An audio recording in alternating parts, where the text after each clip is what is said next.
नमस्कार दोस्तों, स्वागत है आप सभी का एक बार फिर से हमारे YouTube चैनल किस्से कहानियाँ बाय स्नेह में। प्रिय भक्तों, आज मैं आपको सुनाने जा रही हूँ सावन सोमवार की व्रत कथा। जो लोग इस कथा को सुन रहे हैं और किसी को सुना रहे हैं, उनके जीवन में सुख सौभाग्य देना। प्रेम से बोलिए ओम नमः शिवाय। प्रिय भक्तों, यदि आप व्रत हैं तो आपको ये कथा पूरी सुननी चाहिए, जिससे आपको अखंड सौभाग्य और यश की प्राप्ति हो। तो चलिए शुरू करते हैं आज की इस कथा को। सोमवती अमावस्या व्रत कथा के अनुसार एक गरीब ब्राह्मण परिवार था। उस परिवार में पति पत्नी व उनकी एक पुत्री थी। उनकी पुत्री समय के साथ बड़ी होती जा रही थी। वह कन्या सुंदर, सुशील, संस्कारी व बहुत गुणवान थी, परंतु गरीब होने के कारण उसका विवाह नहीं हो पा रहा था। एक दिन उस ब्राह्मण के घर एक साधु महाराज आए। साधु उस कन्या की सेवा से बहुत प्रसन्न हुए। कन्या को लंबी आयु का आशीर्वाद देते हुए उन्होंने कहा कि इस कन्या के हाथ में विवाह योग्य रेखा नहीं है। ये सुनकर ब्राह्मण और उसकी पत्नी उदास हो गए और साधु से इसका उपाय पूछने लगे कि कन्या ऐसा क्या करे कि उसके हाथ में विवाह की रेखाएं बन जाएं। साधु महाराज ने कुछ विचार करने के बाद अपनी अंतर्दृष्टि से पास के ही एक गांव में शांति नाम की धोबिन महिला, जो अपने बेटे और बहू के साथ रहती है, जो बहुत ही संस्कारी है तथा पति परायण है, यदि ये कन्या उस धोबिन की सेवा करे और उस महिला की शादी में अपनी मांग का सिंदूर लगा दे, तब इसके बाद इस कन्या का विवाह हो जाएगा। साधु महाराज की बात सुनकर ब्राह्मणी ने अपनी कन्या के सामने धोबिन की सेवा करने का प्रस्ताव रखा।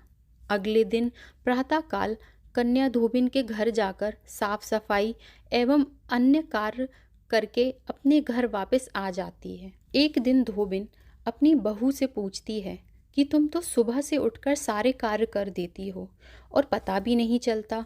बहू बोली, माँ जी, मुझे लगा आप ही सुबह उठकर सारे काम कर लेती हैं। मैं तो सुबह देर से उठती हूँ। यह सब जानकर दोनों सास बहू घर की निगरानी करने लगते हैं कि कौन है वह जो हर सुबह घर का सारा काम करके चली जाती है। कई दिनों बाद धोबिन ने देखा कि एक कन्या मुंह ढककर अंधेरे में घर आती है और घर के सारे कार्य करके चली जाती है। जब शांति धोबिन ने देखा तो वो उसके पैरों में गिर पड़ी और पूछने लगी कि आप कौन हो और इस तरह छुपकर मेरे घर के कार्य क्यों करती हैं। तब वह कन्या ने साधु द्वारा कही गई सारी बात धोबिन को बताई। धोबिन पति परायण थी अतः उसमें तेज था। वो तैयार हो गई। उसके पति अस्वस्थ थे। धोबिन ने अपनी बहू से अपने लौटने तक घर पर रहने को कहा। उस ब्राह्मण ने अपनी पुत्री के लिए एक योग्य वर ढूंढ लिया था।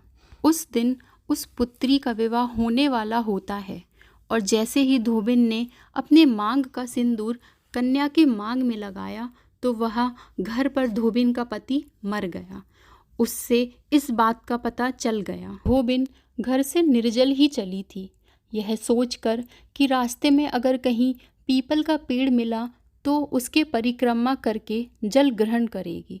उस दिन सोमवती अमावस्या थी।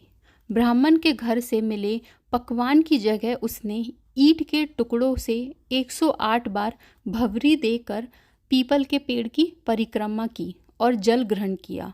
उसके ऐसे करते ही उसका मृत पति जीवित हो उठा। उसके मृत शरीर में जान आ गई और इस प्रकार उस ब्राह्मण की कन्या भी अखंड सौभाग्यवती हो गई। धोबिन के सिंदूर से वह हमेशा सौभाग्यवती बनी रही। तो दोस्तों, इस कहानी में इतना ही। यदि आपको यह कहानी अच्छी लगी तो वीडियो को लाइक और चैनल को सब्सक्राइब ज़रूर करें। मिलते हैं अगली कहानी में, तब तक के लिए नमस्कार।